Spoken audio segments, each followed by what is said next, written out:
Take a look at this sequence.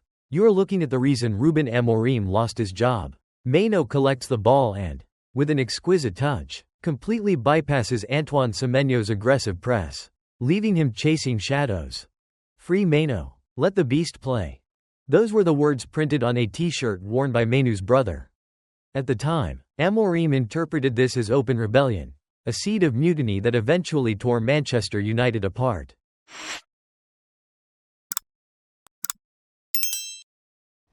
From that moment on, Mainoo was labelled with excuses about fitness issues and minor injuries whenever reporters asked Amorim about his absence.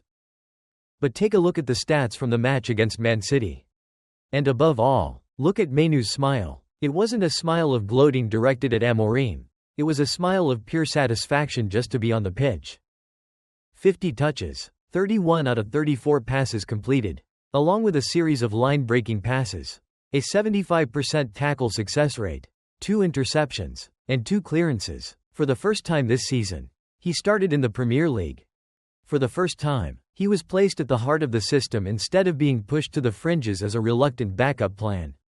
And for the first time in a long while, Mainoo was truly trusted. For months prior, Mainoo lived under the shadow of Ruben Amorim's rigid stereotypes. Under Amorim, Mainoo was deemed not fit enough to cover the ground, not tough enough for a central midfield role, and incompatible with Bruno Fernandes. These reasons sounded logical at first, but when repeated constantly while Mainoo was denied opportunities, they turned into prejudice. The breaking point was that even when Bruno was absent, Amorim still refused to pick Mainoo. The message was clear. You are not in the plans. It is no surprise that Mainoo once considered leaving Old Trafford. Then Carrick arrived, and in just one game, everything changed. He didn't say much. No grand declarations needed. Carrick deployed Mainoo alongside Casemiro in a 4-2-3-1, placing him in his natural pure central midfielder role. The result? A completely different Mainoo appeared. Not a potential youngster. Not a rotation option, but a true starter in the biggest game in England. The first thing that impressed was his engine. Mainoo ran tirelessly for the full 90 minutes. He was constantly present in the hot spots, dropping deep to collect the ball, pressing to intercept passes, and surging forward to support counter-attacks. Against a Manchester City side famous for pressing and controlling space, Mainoo did not hide or shrink away. On the contrary, he actively faced it, demanding the ball in tight spaces. This proved he had the physical resilience Amorim once doubted. But Mainoo isn't just fit, he is a proper dueling machine. His tackles and interceptions weren't flashy, but they were extremely effective. He didn't try to win every situation with brute force but knew how to time his challenges and choose his angles. Most importantly, he maintained the structure of the midfield. It was this stable presence that made it difficult for City to play through the middle, forcing them out wide more than expected. What truly sets Mainoo apart, however, is his subtlety. Amorim once claimed Mainoo slowed the tempo because he was too safe with short passes. But against Man City, that composure became the key. Mainoo didn't rush, he didn't play on emotion. He passed short to keep the rhythm, went long when he spotted space, and knew exactly when to hold the ball an extra second to let his teammates advance. Mainoo's press resistance was quiet but invaluable, allowing Manchester United to transition quickly without breaking their defensive block. Carrick understood this. He didn't force Bruno Fernandes to drop deep, nor did he shackle Mainoo for safety. He liberated both. Casemiro handled the experience and shielding. Mainoo controlled the rhythm and connection. Bruno was free to create. A structure that seemed simple, yet it perfectly exposed the old mistakes. The problem was never Mainoo, it was how he was viewed and used. After the match, Mainoo posted a photo walking down the tunnel at Old Trafford with Carrick, captioned with just 2 words, trust. No long explanation needed. The 90 minutes against Man City spoke for themselves.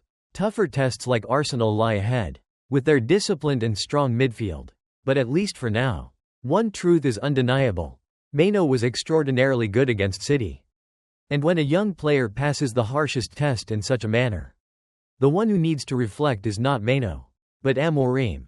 That smile, that swagger of Mainoo after the win, makes people forget the player who was glued to the bench under Amorim. This is the Mainoo people wanted to see. Was Ruben Amorim effectively holding Kobbie Mainoo captive? The time Amorim spent at Old Trafford wasn't just a difficult period for Mainoo. It was a war of attrition that pushed everything to the breaking point. A young player, once hailed as the future, was forced to prepare himself mentally for the unthinkable, leaving his boyhood club. And when the exit rumors started, they weren't baseless gossip, they were the inevitable consequence of a slow, grinding erosion of trust. The problem didn't start with a bad game or a public bust-up. It began quietly. Amorim arrived with a rigid philosophy and a strict hierarchy. He never denied Mainoo's talent, he even praised him when questioned about the academy. But those words were empty without minutes on the pitch. Mainoo wasn't starting in the Premier League. He had no fixed role. And crucially, he wasn't part of the long-term plan. When Amorim publicly stated Mainoo had to compete with Bruno Fernandes, the alarm bells rang. In theory, competition is fair. In reality, pitting a youngster against the captain, the creative hub, and the manager's tactical centerpiece was setting him up to fail. Mainoo didn't lack potential, but he lost the battle of status and tactical protection before it even began. As time passed, the silence became heavier than criticism. A cameo off the bench, a solid performance, some praise, and then, back to the bench. No rhythm, no trust. With the World Cup on the horizon, this was dangerous territory for an England international. That's when the internal talks shifted.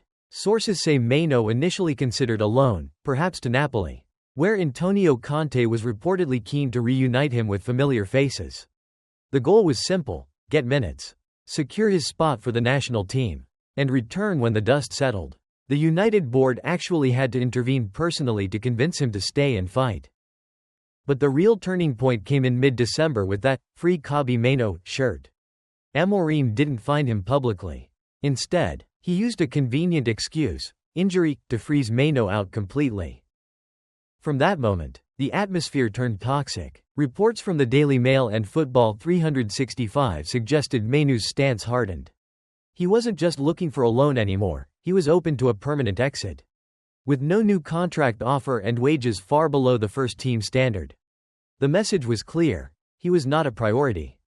Amorim remained coldly consistent. "My door is open," he said.